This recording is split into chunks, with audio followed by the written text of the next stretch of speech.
especial.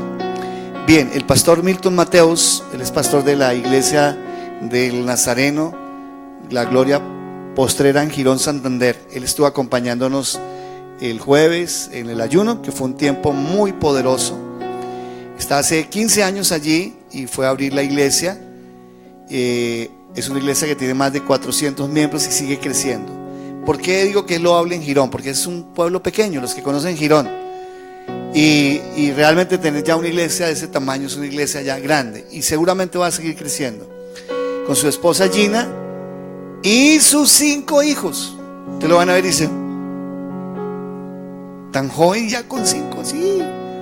Le digo yo que ha crecido por todo y por todos lados. Casado hace 22 años y ese mismo tiempo que conoce del Señor. Sus hijos Justin, Valerie, Luisa, Jeremías, que es Yemery, y Sarita. Pero lo hermoso de este hombre es que Dios ha hecho cosas muy lindas. Esta mañana nos estaba contando algo precioso. Dios lo sacó, lo sanó de un cáncer. Dios lo llevó al Señor a llevar a conocerlo de una manera muy especial. Hoy es un hombre transformado, nuevo. Y es nuestro director también de evangelismo para Colombia. Entonces, en evangelismo es un hombre que ha caminado bastante en esto. Nos va a ayudar, también nos va a asesorar para que podamos estar aquí teniendo toda la parte y la visión de lo que significa esto.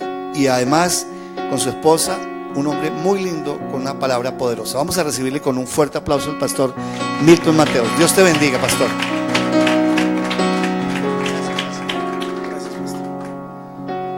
Bueno, muy buenos días a todos, Dios les bendiga. Siempre que me presentan y hablan de los hijos, todo el mundo se aterra. Yo fui el primer aterrado 1 a 1. Entonces entiendo por qué la sorpresa es. Para mí también fue una sorpresa cada vez que salimos de aquí con 3 hijos y uno en embarazo, mi esposa, y llegamos allí a Santander. Ya 2 son santandereanos. Esta mañana les decía, ya siento algo por el Bucaramanga cuando juega. Y ahorita justo jugó Millonarios Bucaramanga, entonces ahí sí ya no negocio, no tiene que ganar Millonarios. Es que no me gusta que le den tan duro al Bucaramanga, pero igual ya somos parte de allí, 15 años desde que salí de acá. Nací en este distrito, nací en una iglesia aquí en Bogotá. Y pues bueno, creo que toda la gloria y la honra para el Señor de todo lo que nos permita alcanzar y vivir. Amén. Yo quiero invitarle a abrir su Biblia en Colosenses capítulo 4.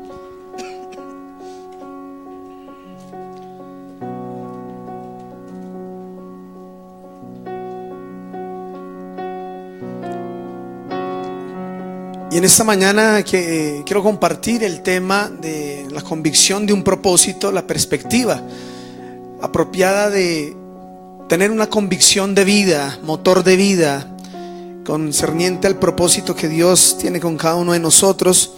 Pero quisiera enlazarlo con lo que estamos hablando ahora, porque es todo un movimiento de oración a nivel de la región de Sudamérica, al nivel de Colombia. Estamos promoviendo que la gente entre en esta atmósfera y en este movimiento de oración y de intercesión. Entonces estamos procurando que todas las personas realmente sientan este deseo de orar por otros. Yo quiero invitarle a Colosenses 4:12. Dice la palabra: les manda saludos Epafras, un mismo miembro de la comunidad de fe que ustedes y siervo de Cristo Jesús. Siempre ora con fervor por ustedes y le pide a Dios que los fortalezca y perfeccione y les dé plena confianza de que están cumpliendo toda la voluntad de Dios. Vamos a hacer una oración. Padre, una vez más pedimos que tu presencia, Espíritu Santo, sea en este lugar. Una vez más apelamos a la luz de tu gloria, a la revelación de la palabra, Señor, que nos da fe, que la nutre, que la fortalece, que nos hace levantarnos y caminar de manera diferente. En el nombre de Jesús, Señor, te pido que esta mañana uses esta palabra para bendecir nuestra vida, Señor, para levantarnos al nivel de fe que quiere que vivamos cada día Te lo pido, Padre, en el nombre de Cristo Jesús. Amén y amén. Bien, en este sencillo versículo, que dentro del contexto es una despedida, unos saludos, satulaciones finales de Pablo, me llama la atención que hay varios principios de un hombre de oración, de un hombre de intercesión. Epafras, no muy conocido en la Biblia, un nombre que no es muy conocido, no lo repetimos mucho, pero que tenía una característica bien tremenda, bien especial. Era que Epafras era un hombre de oración, era un hombre que le pedía a Dios. Varios principios que podemos rescatar de aquí como principios de intercesión es que no era un corazón egoísta. Me llama la atención que dice siempre ora, pero ora por ustedes, dice la Biblia. Es decir, tenía un corazón de oración por los hermanos. La Biblia dice que él pertenecía a la misma iglesia, pero lo cataloga como un siervo de Cristo. Es decir, era un hombre con espíritu de servicio, dispuesto a servir en el reino del Señor. Y sus oraciones entonces iban alineadas con esto que él hacía, con esto que él era, un siervo de intercesión.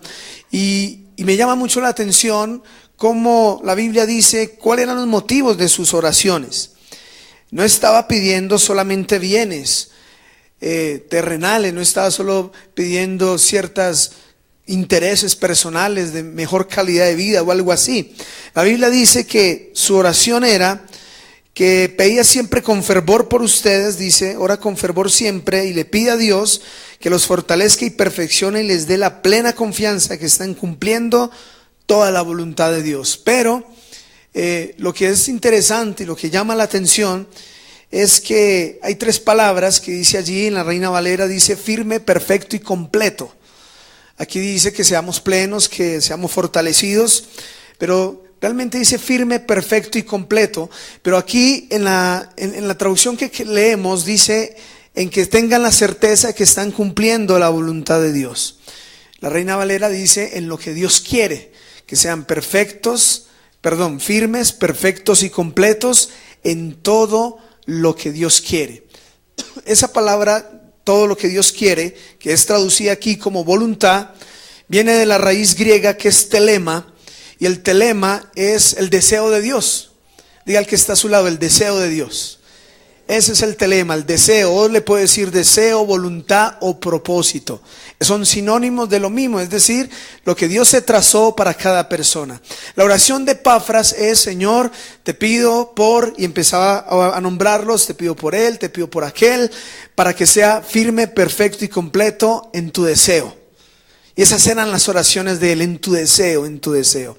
Va en línea con el Padre Nuestro que nos enseñó el Señor, de que Padre, hágase tu voluntad, así como en el cielo, sea en la tierra tú. Pero la iglesia hemos modificado el propósito de la oración y el enfoque. La perspectiva de la oración es totalmente cambiada y ahora le decimos: Señor, bendice mi voluntad. No le decimos: Señor, hágase tu voluntad, tu telema, tu deseo, tu propósito, sino le decimos: Señor, bendice el que yo acabo de configurar. Bendice el que acabo de diseñar. Tengo este plan, este proyecto, esta idea, bendícela.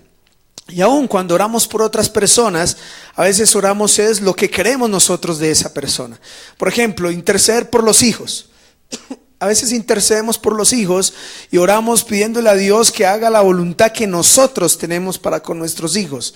Les compartía esta mañana de familias que a veces una familia que deseaba tener un abogado en su casa y aquella mamá influencia a su hija para que elija esa carrera. Y finalmente todo termina en frustración porque no era lo que ella quería hacer, era el deseo de la mamá sobre la vida de esa hija. Entonces a veces vemos que hay gente influenciada.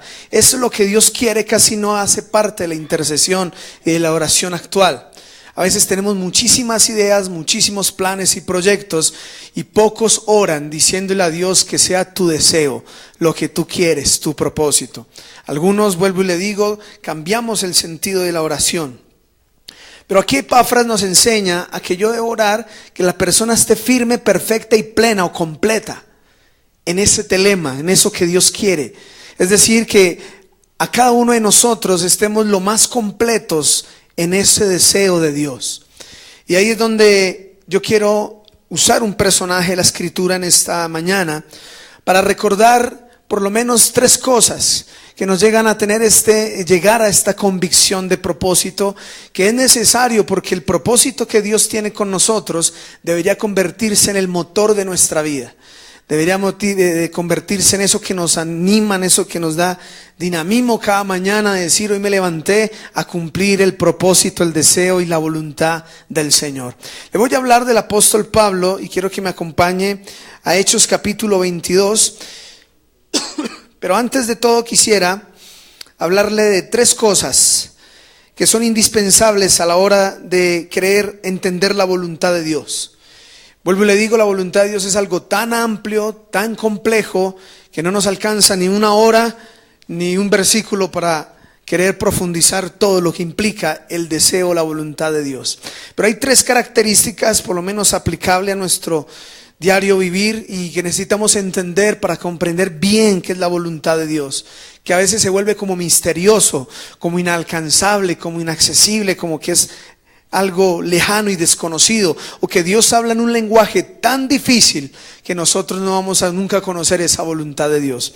La primera cosa característica de la voluntad de Dios, debemos mirarla, que hay una perspectiva de soberanía. Es decir, la voluntad de Dios tiene una cualidad, una característica que es soberana. ¿Esa soberanía en qué se manifiesta? Esa soberanía se manifiesta en que no elegimos el día en que nacimos, por ejemplo. Esa soberanía se manifiesta en que no eliges el día en que te mueres, ni cómo te mueres. Eso es soberanía de Dios. ¿Quién puede decidir eso? Les decía en el primer servicio algunos ejemplos de gente que está tan inconforme, están tan desconectados del propósito, del deseo de Dios con ellos, que están inconformes aún con la vida que llevan. Muchos, he conocido muchos inconformes de ser colombianos. No sé, y más cuando tienen la experiencia de ir a otras naciones, como que más se encantan con Colombia y dicen: yo mereciera nacer en Londres, medir 1,90, tener ojos azules, eso era lo que yo merecía, y no medir 1,50 con estos rasgos chipchas que tengo. Y está esa inconformidad ahí. ¿Cuántos no son inconformes con su familia? A veces en el fondo como dicen: pero ¿por qué esta familia? ¿Por qué esta parentela que me tocó? ¿Por qué? Y como que a veces comparamos: me hubiera gustado ser de la familia de mi amigo, de mi amiga, que es como una familia menos problemática que la mía. ¿Por qué todos estos pensamientos? Porque desconocemos el deseo, el propósito, lo que Dios tiene para cada uno de nosotros.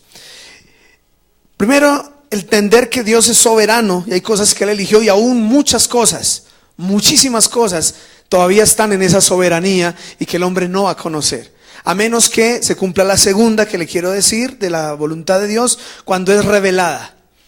Es decir, dentro de esa soberanía, voluntad soberana, a Dios le place revelarla muchas veces, como lo hizo con Noé. Cuando le dijo: traigo un diluvio, se lo reveló, se lo compartió. La Biblia dice que Dios no hace cosas, sino primero se las revela a sus siervos los profetas. Es decir, que hay una parte de la voluntad de Dios que llega a un punto en que la revela, no se queda en el misterio siempre, sino que es revelada. Y por último, la voluntad de Dios en su soberanía es revelada para cumplirla o ser ejecutada. Es decir, si Él revela algo, si Él dice: esto es mi deseo, es para cumplirlo, no es para dejarlo ahí. Entonces vamos a mirar ahora sí el ejemplo en Gálatas capítulo 1, versículo 15.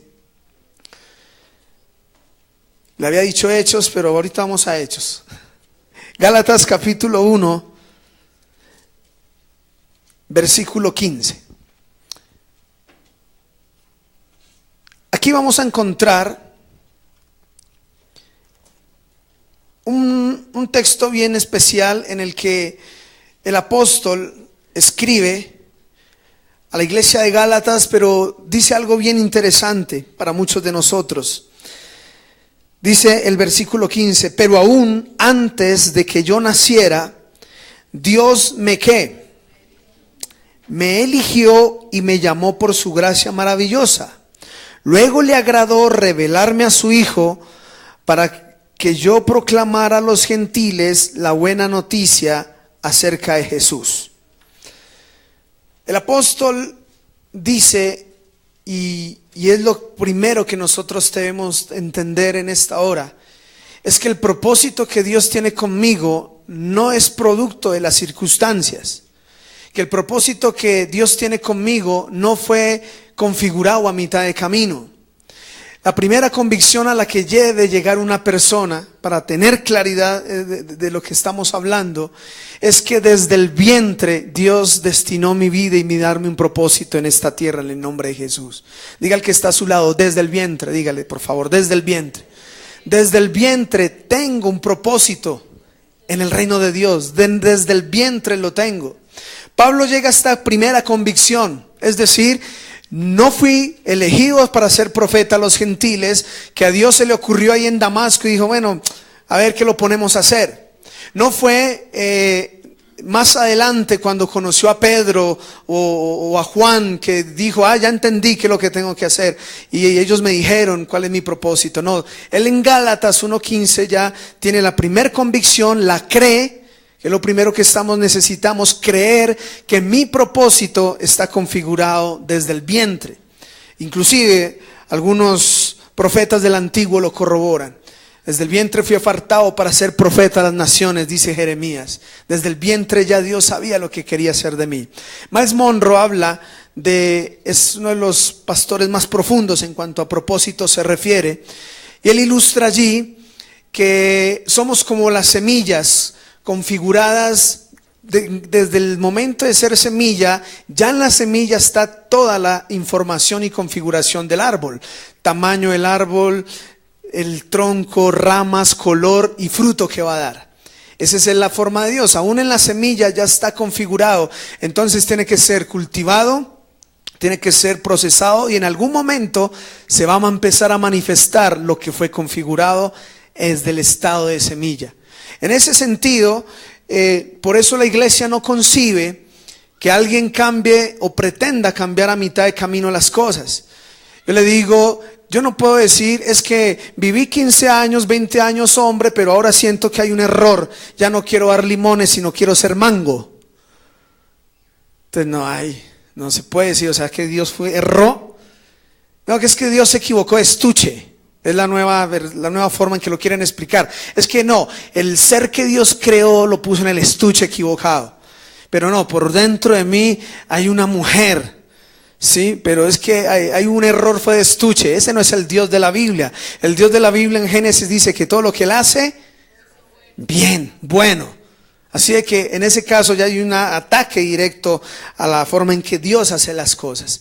Lo primero entonces que yo necesito entender y tener convicción para tenerla clara de la parte del propósito es creerlo. Diga el que está a su lado, creerlo. Desde el vientre Dios tiene un propósito conmigo. Ahora sí, acompáñeme a Hechos capítulo 22.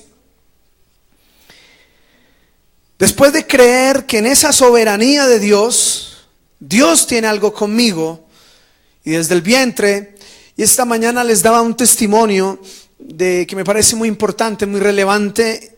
Cuando yo me casé, mi esposa sí fue más curiosa con detalles de mi propia vida. Yo creo que ella empezó a hacer investigación a ver de dónde venía yo desde el vientre, porque realmente yo nunca le pregunté a mi mamá mi vida de vientre ni demás. El caso es que por la ignorancia que había en aquel entonces, por la poca información que había, mi mamá había roto fuente y no había dicho. Pero sí habían llevado la partera, la mujer que sobaba y preparaba a las mujeres para el parto. Pero lo curioso es que cuando mamá no avisó de la ruptura de la fuente, entonces le dijeron ya hubo problemas ahí. Al beber el líquido, ya aquí se armó el problema y van a haber consecuencias por esa situación. Lo curioso es que cuando le hacen la ecografía y la están atendiendo en emergencia, se dan cuenta que yo no estaba en postura de nacer, todo lo contrario. La cabeza estaba hacia arriba y los pies estaban hacia abajo, por eso nací por cesárea. Entonces el médico dijo fue un error de la partera. Pero bendito error, o si no, no estaría aquí predicando la palabra del Señor. Entonces hoy entiendo que no fue un error, fue parte del propósito que desde el vientre papá tenía conmigo en el nombre de Jesús. Desde ahí empezamos a entender que Dios tiene un propósito conmigo. Pero llega un momento en la vida, dice Gálatas, que el Señor ya me llamó y me quiso revelar a Cristo para que yo lo predicara a los gentiles. Significa que llega un momento en mi vida que Dios revela para qué fui hecho. Y ese es el segundo propósito que queremos en esta mañana, el deseo de orar, no solo por creer en el propósito, sino por descubrirlo. Que yo quiero descubrir qué es eso que Dios tiene para mi vida. Y ahí en Hechos capítulo 22, Pablo, usted encuentra el relato de él en Hechos 9, se cuenta el primer relato. El primer relato se cuenta ahí. Pero en Hechos 22, dice cuando está por segunda vez, está compartiendo su testimonio, en este caso frente al Sanedrín, frente al consejo de los judíos. Él le está contando su testimonio y allí les dice que lo que sucedió, cómo fue la conversión allí en Damasco. Y exactamente les dice así, versículo 10, dice: yo pregunté, ¿qué debo hacer, Señor?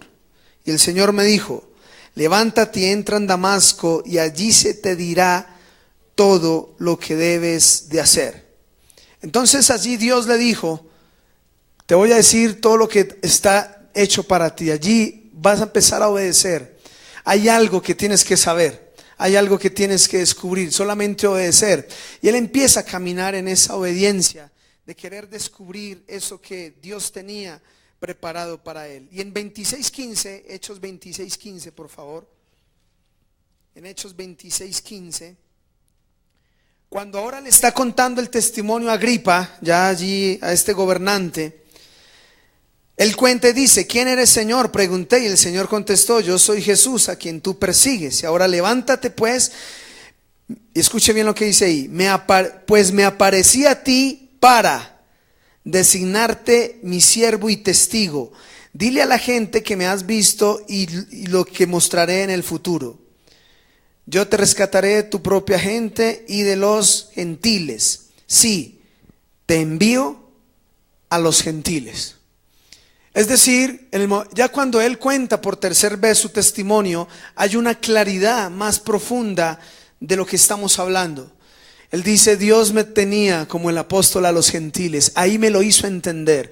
Y vuelvo y le digo, no fue Pedro, no fue Juan el que me lo dijo, no fue Bernabé el que lo incorporó en la iglesia, el que le dijo el propósito.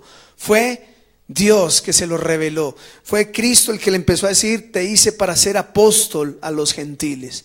Y ese era el propósito que Dios le había marcado a él. Y en Hechos 9 hay un asunto bien importante, se lo recuerdo porque usted ya ha leído la conversión de Pablo. Cuando Dios llama a Ananías para que le predique, y ore por él para que sea sano, Ananías no quería ir. Le parecía un hombre peligroso, pero la respuesta y el argumento que le da el Señor a Ananías es, ve porque instrumento me es útil para llevar la palabra a los reyes y gobernantes y a los gentiles. Es decir, Ananías sí sabía qué instrumento iba a ser Pablo, pero Pablo en el momento quizá no lo tenía claro. Pero desde ese momento el llamado ya estaba destinado a su propósito. Es decir, que a esta altura podemos tener claro que primero debo creer el propósito, deberlo descubrir, porque necesito aferrarme a él. Necesito la vida, y en la vida ese propósito va a ser amenazado muchas veces. Y es la necesidad del tercer punto en esta mañana que quiero compartirle, la necesidad de cumplir ese propósito. No podemos dejarlo a un lado, no podemos desecharlo, al contrario, creerlo. Anhelar por descubrirlo y por último llevarlo a cabo y que se cumpla en el nombre de Jesús. Hechos capítulo 27, versículo 24. Hechos 27, 24. Dice la palabra del Señor. Y dijo Pablo, no temas, porque ciertamente serás juzgado ante el César. Además, Dios en su bondad ha concedido protección a todos los que navegan contigo. Así que anímense, pues yo creo que Dios sucederá tal como Él lo dijo. Vamos a leer esa parte juntos. Sucederá tal como Él lo dijo. No le olvide esa palabra. Sucederá tal como Él lo dijo. Pero estas palabras, ¿de dónde surgen? en la vida de Pablo. Pablo está haciendo un viaje en un barco hacia Roma. Según la tradición, Pablo sí llegó y le predicó al emperador, y según la tradición fue lo que le costó la muerte, que lo decapitaran. Y acuérdese que el propósito de él era llevar el mensaje a los gentiles, pero también a reyes y gobernantes. Es decir, el propósito de Dios era que él llegara a Roma. Pero ¿en qué momento él dice estas palabras? Y aquí es donde en esta mañana quiero motivarle a que se aferre a orar para creer en ese propósito, a orar por descubrir ese propósito, y que pase a lo que pase, a orar para cumplir lo que Dios diga, y que usted pueda decir que se cumpla tal y como Él lo dijo. Para entender lo que estamos viendo en esta mañana, este contexto, cuando Él declara estas palabras, son bien tremendas. Es bien impresionante cómo alguien se puede levantar a hablar como Él habló. Si usted mira bien Hechos capítulo 27, Él viene de un contexto de un barco, pero el versículo 4, mire lo que dice el versículo 4. Desde allí nos hicimos a la mar y nos topamos con ¿qué? Nos topamos con fuertes vientos de frente que hacían difícil mantener el barco en curso. Así que navegamos hacia el norte de Chipre, entre la isla y el continente. En el barco que va Pablo a cumplir su propósito, se encuentra con vientos de frente, contrarios, dice la Reina Valera, vientos contrarios.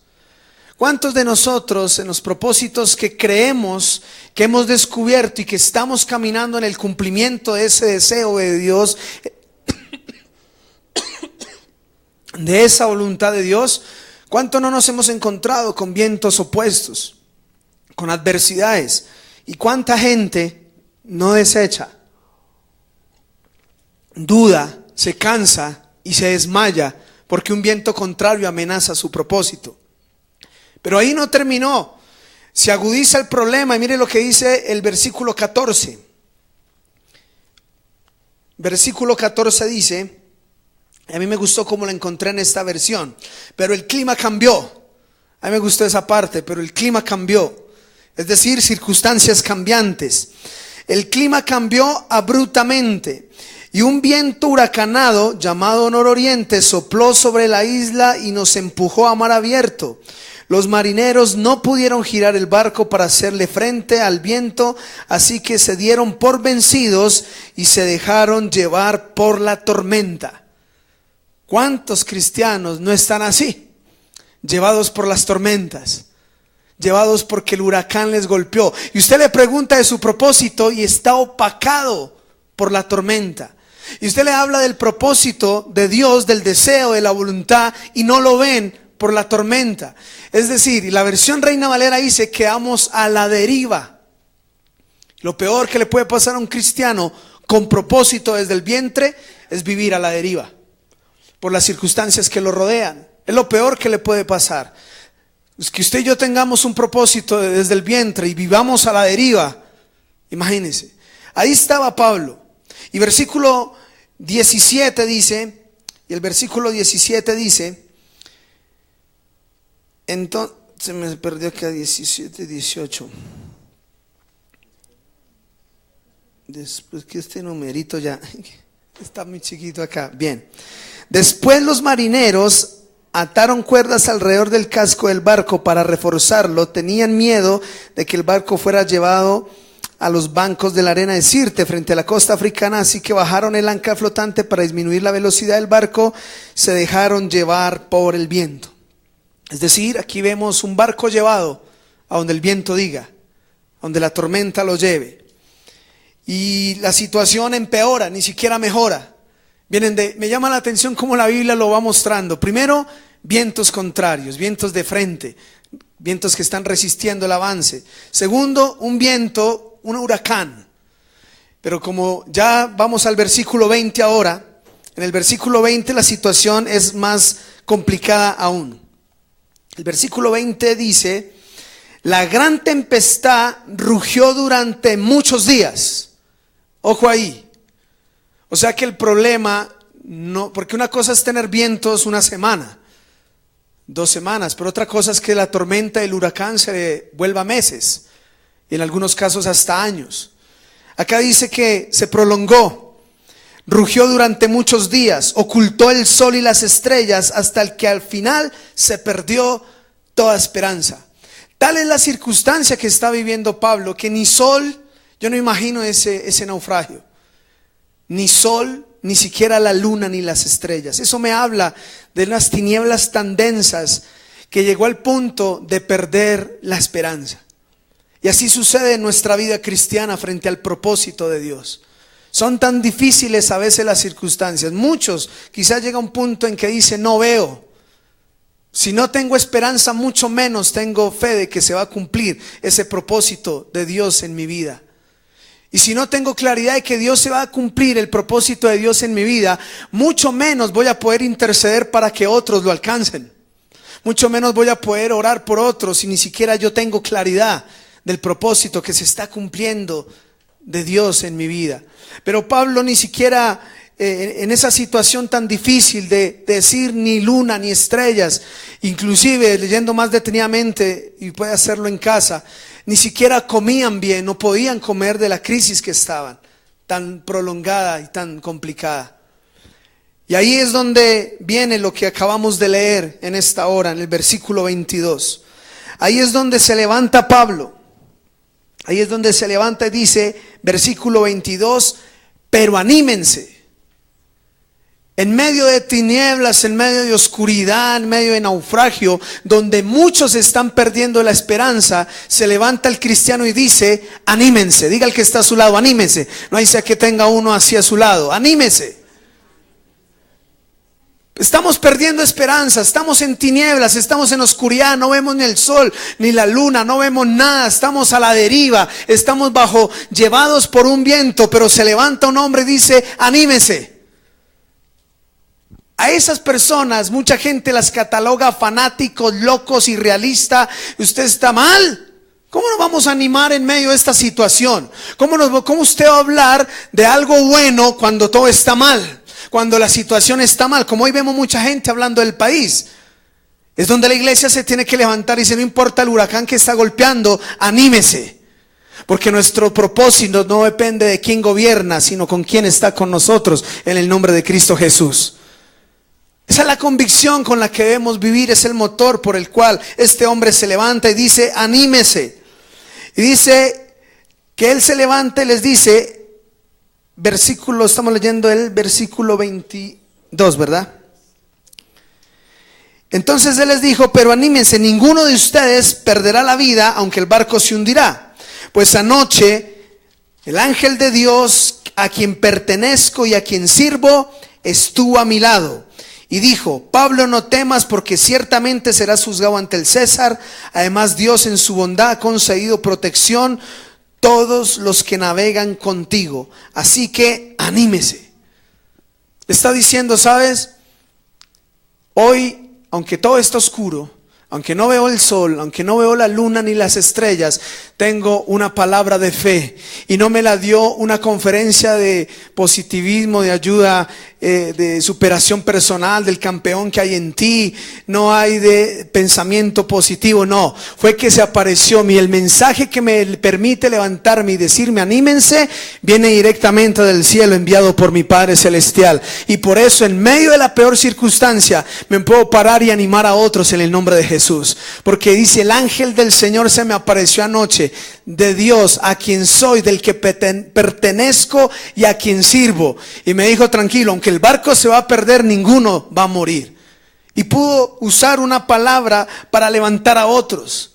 Solo los que tenemos convicción de propósito, solo los que tenemos convicción de llamado, solo que tenemos convicción y palabra de parte de Dios, no importa las circunstancias que nos rodeen, creemos que se va a cumplir tal y como Él lo ha dicho, en el nombre de Cristo Jesús. Creemos que no hay tormenta ni huracán que desvíe o que rompa el propósito que Dios tiene con nosotros, en el nombre de Cristo. Yo les decía esta mañana, no solo fue el hecho desde el vientre, pude entender eso.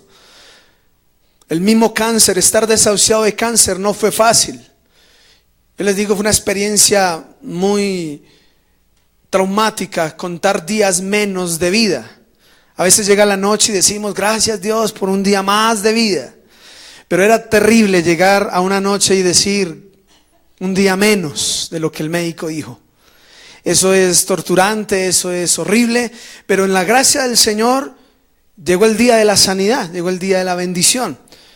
Y entendí que ni el cáncer pudo detener el propósito, ni la ignorancia en los tiempos de que estaba en el vientre, ni una enfermedad iba a detener lo que Dios tenía conmigo en el nombre de Jesús. Les decía, en la crisis del cáncer, en la situación difícil, salir de todo lo que estaba viviendo, en un momento también perdí la esperanza. También perdí la esperanza de una manera total, radical, en el punto en que tomé la decisión de quitarme la vida.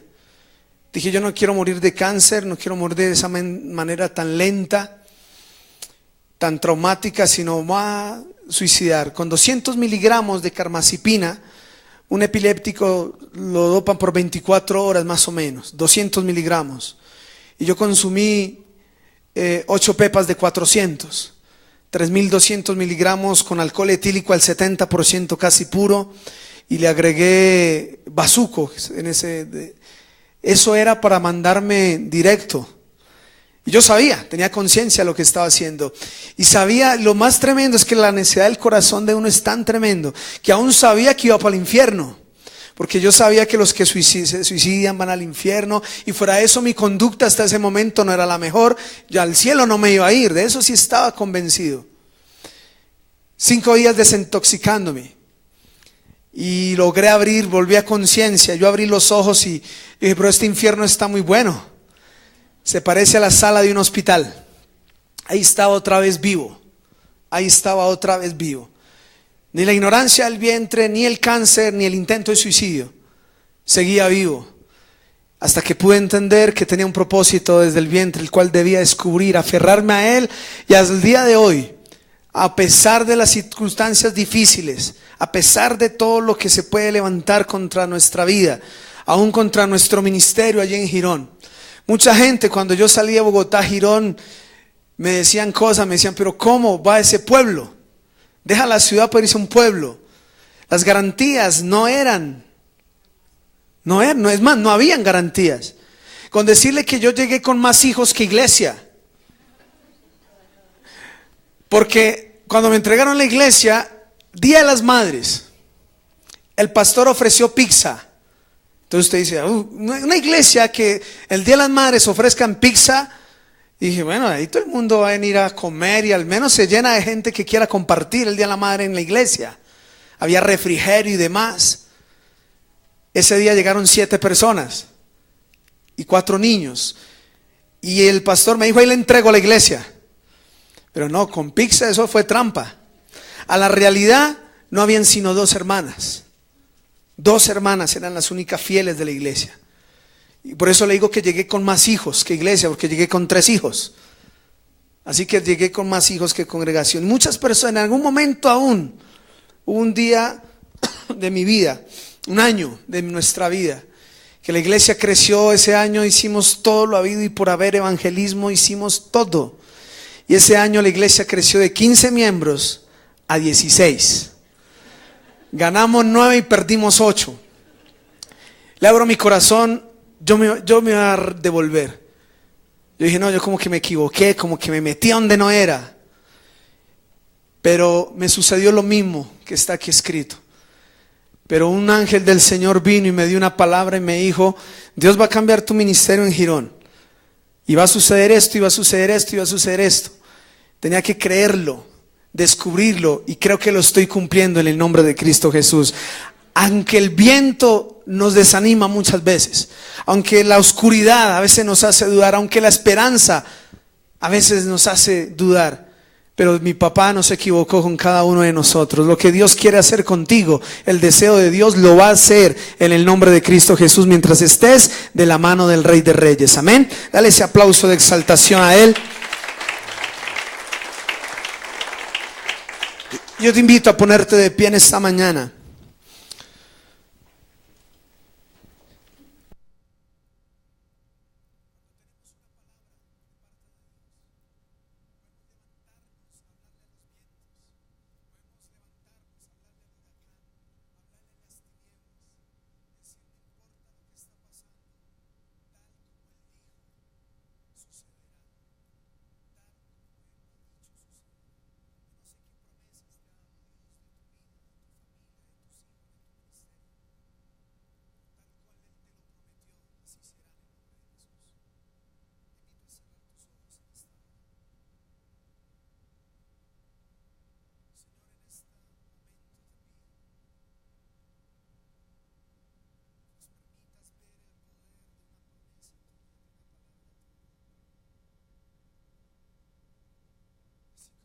Pablo se pudo levantar, Señor Jesús,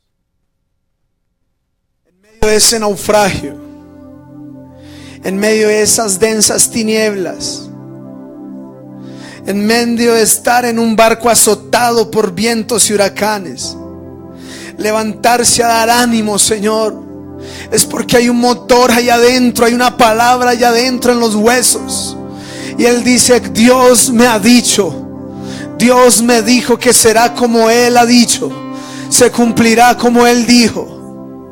En esta mañana yo te invito a que traigas a la memoria palabras que Dios te ha dado, promesas que el Señor te ha dicho de tu vida, tu ministerio, tus hijos, tu familia, aún de tu empresa. Señor, no importan los vientos, si tú me diste una palabra, Señor, yo creo que sucederá como tú lo dijiste. Padre, en el nombre de Jesús. Señor, Pablo perdió la esperanza, pero ahí estabas tú para darle la palabra. Hoy envías esta palabra para muchos en este lugar, para darte de nuevo la fuerza, la fe para creer. Y si hoy tú necesitas decirle: Señor, yo necesito levantarme en medio de lo que estoy viviendo, yo te invito a que vengas a este altar y oramos juntos en el nombre de Jesús. Y oramos juntos para que tu vida sea levantada en el poder del Espíritu y de esta palabra, y que Dios pueda usarte de manera especial en el nombre de Jesús. Si hoy necesitas esa oración, si hoy las circunstancias que estás viviendo te hacen dudar de los propósitos de Dios contigo, yo te invito a que vengas a este altar en el nombre de Jesús.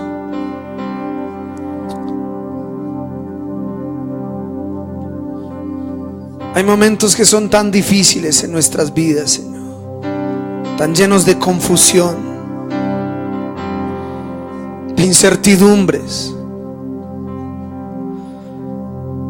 A veces no sabemos este barco para dónde va, y a veces hasta dudamos de que vamos a llegar a donde pensamos que vamos a llegar.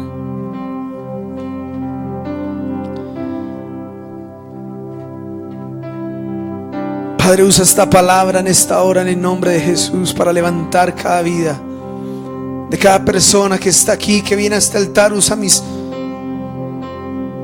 manos, Señor, para levantar la fe de tus hijos. En el nombre de Jesús, lo que Dios dice, así será. Tal como tú lo has dicho, tú levantarás a tus hijos, cumplirás el propósito en ellos. Aunque las circunstancias digan una cosa, aunque las situaciones no parezcan ser las mejores, tu palabra, tu promesa es lo que me vale. De ella me aferro en esta hora, Señor, a que tu hija se pueda aferrar a tus promesas en esta mañana, Padre. En el nombre de Jesús, cada uno de tus hijos que hoy vienen a este altar, cada uno de tus hijos que hoy traen, Señor, sus temores, que hoy traen, Señor, sus incertidumbres, Padre, esta palabra dice: no temas, no temas, el Señor está contigo. Tu barco, mientras Cristo esté contigo, aunque el barco se hunda, tu vida será preservada y llegarás hasta donde Dios dijo que llegarías. En el nombre poderoso de Jesús, el huracán y la tormenta son más fuertes que una promesa de Dios. En el nombre de Jesús, Señor, en el nombre de Jesús. Señor, hoy entendemos, la fe viene por el oír, y el oír por una palabra tuya. Hoy hemos oído tu palabra en esta mañana y hemos decidido creer que el propósito no se negocia ni se pierde, por difícil que estén las circunstancias. Padre, gracias por cada uno de tus hijos, Señor. Oro por cada uno de ellos, oro por su fe, Señor. Oro por la forma en que ellos ven las cosas. La perspectiva, Señor, de tu palabra sea sobre ellos. Porque cuando hay una palabra, Señor, todo es diferente. Y aún, Señor, después de lo que Pablo dijo, vinieron serpientes y lo picaron. Pero nada pasó, porque Dios está con él. En el nombre de Jesús, Dios está contigo. Llegarás, sucederá como Él te ha dicho. A veces no es como pensamos ni como creemos. A veces no es de la manera en que creemos que se va a resolver, pero Dios algo hará. Algo hará el Señor. Él tiene la salida, Él tiene el control. Algo hará. Padre, gracias en esta mañana. Oro por cada uno de mis hermanos en el nombre de Jesús. Oro por sus propósitos, por lo que tienes para ellos preparado. Tu palabra dice que todas las cosas ayudan a bien a los que aman a Dios, a los que conforme a tu propósito hemos sido llamados. Así que, Padre, aún ese viento, aún esa adversidad hace parte de un fortalecimiento. Epafras oraba, Epafras pedía que la iglesia fuera firme, perfecta y completa en ese deseo de Dios. Pero para adquirir firmeza y fortaleza, muchas veces deben venir los vientos. En el nombre de Cristo, gracias, Señor, porque aún esos vientos nos hacen aferrarnos más a tu palabra y a tu propósito. En el nombre de Cristo Jesús. Amén y amén. Yo te invito a que le des un fuerte aplauso al Señor en esta hora. Toda la gloria y la honra para ti, Jesús. Amén. Bien, quédese un momento allí. Vamos a hacer algo. Uno, no te olvides de ir a lunch, café. Todavía no está inaugurado, pero les van a dar una galleta y un café. Pero la librería sí ya está hoy abierta, con buenas ofertas de buenas Biblias y algunos libros y el material para tus escuelas. Y tercero, para que vayan el app con Sara y con Pipe para que puedan estar ahí. Y tercero, vamos a recogerle una ofrenda al pastor. Voy a pedirle a las personas de protocolo que pasen el balde. Saquemos nuestra mejor ofrenda para él. Bien. No se olviden de dar, si ya vas dando la ofrenda, y pasen allí por el lounge que está ahí bien lindo, y la cafetería. Pronto el coffee va a estar ahí listo. Y segundo, para que lleven, hay Biblias con un buen precio, aún mejor que la librería, porque nos dieron unos buenos descuentos. Entonces, para que demos y estemos ahí compartiendo. Dios los bendiga. Váyanse en paz, en un tiempo bien lindo, bien hermoso, y vamos a estar compartiendo esta tarde también con nuestras hermosas familias. Bien, estén orando. Yo voy a ir salgo para Montería. Estamos abriendo una iglesia ahí del Nazareno. Voy a estar estos 3 días ahí viendo todo el sector, viendo cómo Dios nos extiende allí. Todas las personas que hoy han venido por primera vez, les damos nuestra bienvenida. Muchas gracias, Dios los bendiga, y veamos este video promocional antes de que salgamos.